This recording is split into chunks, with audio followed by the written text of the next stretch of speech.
Anakin lost everything when he was defeated by Obi-Wan Kenobi on Mustafar, and the Emperor was more than disappointed when he arrived on the planet to see Anakin a mere shadow of what he once was and could have been. But what if Anakin faked his death on Mustafar? Let's start the story mid-fight between Obi-Wan and Anakin. Obi-Wan yells at Anakin that the Chancellor is evil and has turned him against everyone who cares about him, including his wife, Padme, whom he just choked unconscious. Anakin spews back, telling Kenobi that the Jedi are evil, and he's turned Padme against him. But Kenobi shakes his head, telling Anakin that this is his fault, and now he's lost Padme because of his actions. But it's not too late to come back to the light and repent for everything he's done. Anakin's mind flickers, but he tells Obi-Wan he has no other choice, that Padme will die if he doesn't unlock the power to save her. But Kenobi rebuts, telling Anakin that it will all be for naught, as he will lose her anyways if he remains on the dark path. Anakin realizes Kenobi is right,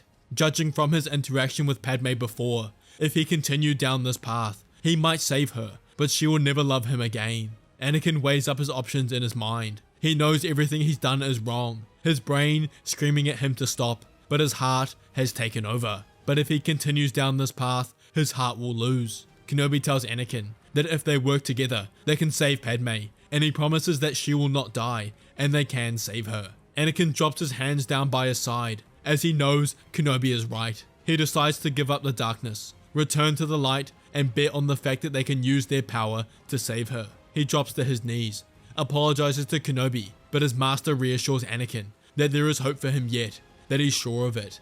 Anakin stands, and in his mind, knows the Emperor will not allow him and his family to leave and live freely, and he must cover his tracks. He walks over to the lava bed and takes off his cloak, imbuing it with his presence in the Force. He throws it in the lava and watches it burn, and knows when the Emperor arrives, he will think Anakin perished in the lava. He and Kenobi leave, take Padme with them, and head to Polis Massa to meet with Bail Organa and Yoda.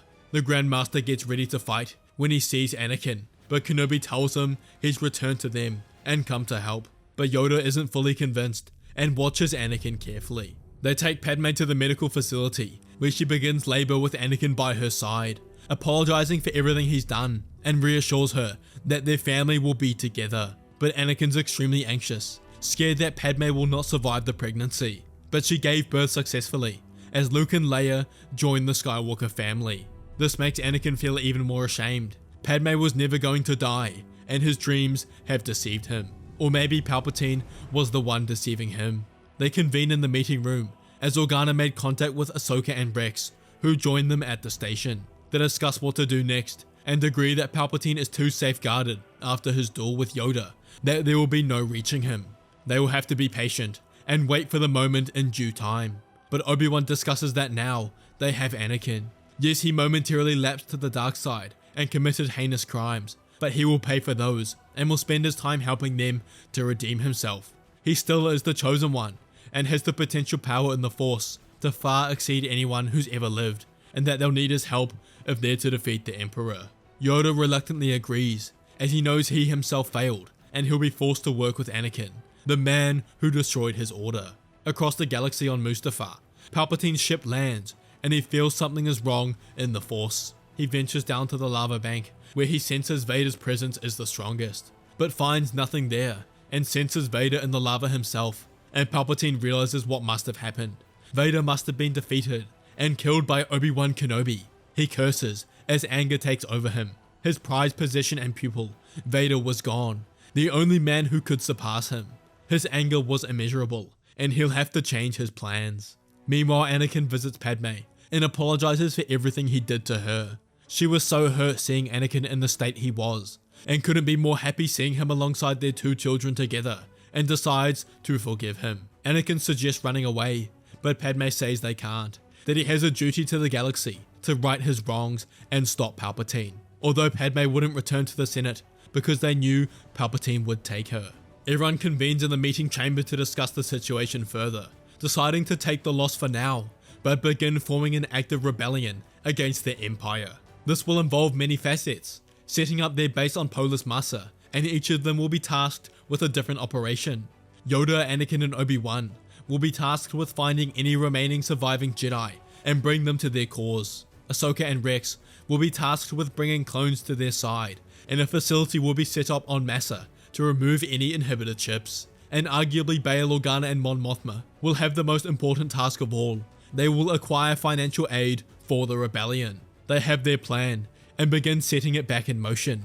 The Purge had left the Jedi Order in disarray, but they were able to find some survivors of the Purge: Caloran Beck, Grogu, Caleb Doom, Cal Kestis, Luminara Unduli, Trilla Sunduri, Sierra Junda, Eno Cordova, Jocasta Nu, and Oppa Rancisis. Ahsoka and Rex were successful with their quest. Aided by the Bad Batch, they successfully captured thousands of clones and brought them back to remove their inhibitor chips, and further employed them to help the rebel cause. Organa and Mothma are the political powers of the rebellion, slowly turning senators to their side, procuring money for their cause from wealthy citizens who dislike the Empire, and their funds continue to pour in. They use the funds to build the infrastructure of the rebellion, buying ships, weapons, and artillery to build their fleet, as well as stolen ships from the remnant separatists, Republic, or Empire itself. Many citizens of the galaxy are loyal to the rebellion and join their cause, motivated by their distaste for the Empire. Bands of rebels have begun forming pockets around the galaxy, and Organa and Obi-Wan are in negotiations to unite them all in one fight against the Empire. Palpatine was troubled by the rebellion, as they were inhibiting the growth of his empire in its early years. He still had the majority of the clone army and had begun the Stormtrooper project, but the hope that the rebellion gave the people was what he needed to destroy. He knew there were senators inside the Imperial Senate that were sympathizers with the rebellion, but knew it would be difficult to tease them out. He wished he could disband the Senate, something that was a plan of his, but knew he needed them for now to maintain control. He wishes that he had Vader by his side, to be his ruthless enforcer, and would simply send him to deal with the rebellion. The rebellion continues to grow for 5 years after the Clone War. It's stronger in this timeline, as the people have more hope of the rebellion being successful, especially since it's backed by the remnant of the Jedi Order. The key rebel factions have united with the formation of a rebel council, including Mothma, Organa, Yoda, Kenobi, Admiral Akbar, and Commander Jyn Sato. The rebels are strong, with tens of thousands of clones, and the financial backing of some of the galaxy's most influential beings. After 5 years of building up their forces, the council decides it's time to officially declare war against the Empire and carry out their initiating plan. Their influence is strong enough to oppose the Empire, and they publicly have senators that have aligned with their cause to leave the Senate and declare independence from the Empire. Over 100 senators did this, which sent shockwaves rippling through the Empire. The senators and worlds who had seceded had clones stationed with sections of the rebel forces to protect them if the Empire attacked. The Rebel Council releases a message on the HoloNet, declaring war against the Empire and the Emperor himself. This angered Palpatine, who decided to devote all of his forces towards crushing the rebellion, and he was surprised at how far they had come. He sends all of his Inquisitors against the Jedi, giving them one command: kill. He had to loosen his grip on some worlds to divert his forces, but he was confident he would be successful in regaining control when the war is over. Meanwhile, during these 5 years, Anakin had remained hidden in order to not expose him to the Emperor. He's been spending his time with his family, helping the twins grow up, as well as training the Jedi Padawans who survived the Purge. Yoda and Obi-Wan made sure not to leak Anakin carrying out Order 66, as they knew the Jedi would turn against him. But during this time, Anakin has been training, and his power has increased considerably, and is determined to get revenge against the Emperor for almost taking his family from him and manipulating him his entire life. Anakin had returned to the light, but no longer thinks like a Jedi. He uses his emotions to give him power, and can stray into the dark side if necessary, tapping into the anger and hate that he's experienced in the past to increase his power. All the Jedi, including Yoda and Obi-Wan, have noticed Anakin's increase in strength in the Force, and Kenobi knew he was right to bring him back, to use him as their secret weapon against the Emperor. And they'll use the Emperor not knowing he's alive to their advantage. Complete war had broken out, as numerous battles take place across the galaxy, and the Rebel Council orchestrates a plan. Kenobi takes his fleet to attack the Emperor, whose fleet is located outside Onderon. Palpatine gets reports of Kenobi and his fleet coming towards him directly, and the Emperor begins to get excited. He wonders whether Kenobi had become stronger in recent years, and whether or not he's the Jedi's prized possession. This must be the Jedi's only plan, and wonders whether Yoda has deteriorated since their last duel. A battle breaks out as their forces collide, and Kenobi lures Palpatine in, who can taste Kenobi's defeat and knows if he kills him, will deal a destructive blow to the rebellion. He breaks onto his ship, kills the clones in his way, and stands opposite Kenobi. He gives the Jedi Master credit that he had the courage to face him, but tells Obi-Wan he will ensure his death is slow and painful. He advances, but feels something is wrong in the Force. He senses a presence he hasn't felt in years, as Anakin comes out from behind him and slashes towards Palpatine. The Sith Lord dodges at the last second, and now stands between the two. He can't help but hide the look of fear on his face, as he can sense Anakin's power in the Force. Kenobi tells Palpatine not to worry, that he'll ensure his death is quick and painless. Palpatine ignites a second blade, and parries the Jedi's attacks. Anakin's strength is evident, and he needs to be careful. Palpatine determines he cannot win this fight, as Anakin charges at him ruthlessly, whilst Kenobi defends and manipulates the battle from the outskirts. Anakin lashes at him with an aggressive strike, and Palpatine knows this is his opportunity. He ducks under it, but now has his back towards the exit. He uses the dark side of the Force to cast a smoke cover, but knows this wouldn't be useful in itself, and combines this with his ability to conceal his presence in the Force. Anakin and Obi-Wan rush through the smoke, but find Palpatine had already escaped. Anakin and Obi-Wan curse at the situation, knowing their moment of surprise was over. The Jedi had underestimated Palpatine, and were forced to reconvene with the rest of the Rebel Council and report their failure. Anakin stands there angry with himself that they lost their golden opportunity, but his resolve has grown stronger.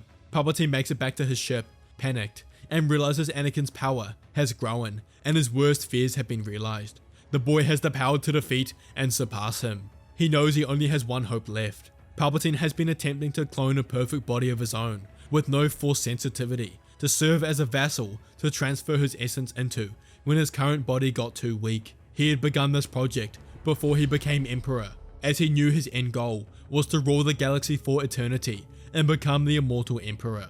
But he would have to change the avenue of his research, and instead of growing empty vessels, he would have to grow clones of himself. He originally didn't want to do this, for fear of the clones betraying him and becoming more powerful, but now he had no choice. He discusses this with the lead scientists in the depths of Mount Tantus's hidden laboratories, and they begin doing this for him. They grow clones with rapid age development, and insert his DNA and genetic code into his current vassals, growing in the Bacta tanks. He watches one by one as they come alive, but his clones were far from perfect. Many of them were mentally insane and unable to be controlled. The degree of Force sensitivity varied, with all of them being at least 30% weaker, but their overall attunity to the Force was different. The process wasn't perfect, and he wasn't able to make a direct copy, but that's not what he needed. This process took months, whilst Anakin, Obi-Wan and Yoda utilized the Rebels' power and influence in order to search for Palpatine, as with their combined strength, they could surely defeat him. But for an entire year, the Emperor eludes them, and remains on Coruscant where the Rebels will not attack, and he's too well guarded. But little did they know, Palpatine was growing a small army of himself, and having them train each other. The war between the Rebel Alliance and Empire was raging, and neither side was giving up much ground. The time would come when the Jedi finally received word of Palpatine's movements from their spies, and bring their fleet to his location, but little did they know, he wanted them to do this. They come out of hyperspace to see Palpatine's fleet and ship in the distance as they engage his forces in battle. At the battle, the Jedi board a shuttle and dodge the heavy blaster fire from the Star Destroyers and dock onto the Emperor's command ship. They make their way to the throne room and stand opposite the Emperor. He taunts them, telling them their arrogance will be their undoing, as his deformed clones enter the room, all of whom are Force sensitive, and circle the Jedi. The Jedi stand there in shock at the abominations in front of them, but they prepare for battle and ignite their lightsabers. Anakin charges at the Emperor, and the two face off. Meanwhile, Obi-Wan and Yoda attack the clones. Kenobi counts at least 40 of them, and they rush in on either side. They easily dispatch the weaker ones, with only 2,000 to 4,000 midichlorian counts, but their onslaught is too much, and there are too many of them.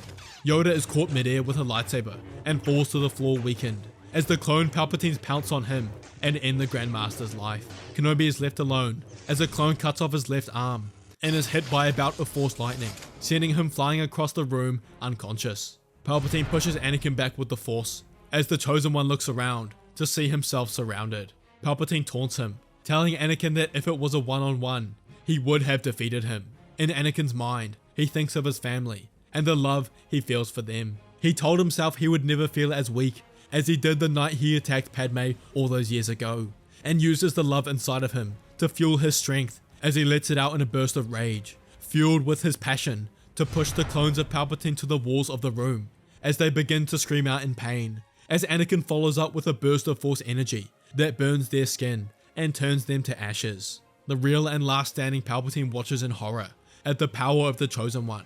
Anakin falls back to the ground and looks up to Palpatine, who tells Anakin he's an abomination in the Force. Their final fight commenced, Palpatine using every technique, every trick he knew in the Force in order to defeat Anakin, but the Chosen One's power was far superior, and he cut the Emperor down, enacting his revenge. He rushed over to Kenobi, who's regained consciousness, and carries him out of there to safety. The Emperor's defeat is broadcasted around the galaxy, and the rebels take over Coruscant and the Senate, clearing their victory. The remnant Imperial forces will remain, but with no leader and conflict within the Imperial Council, their defeat is assured.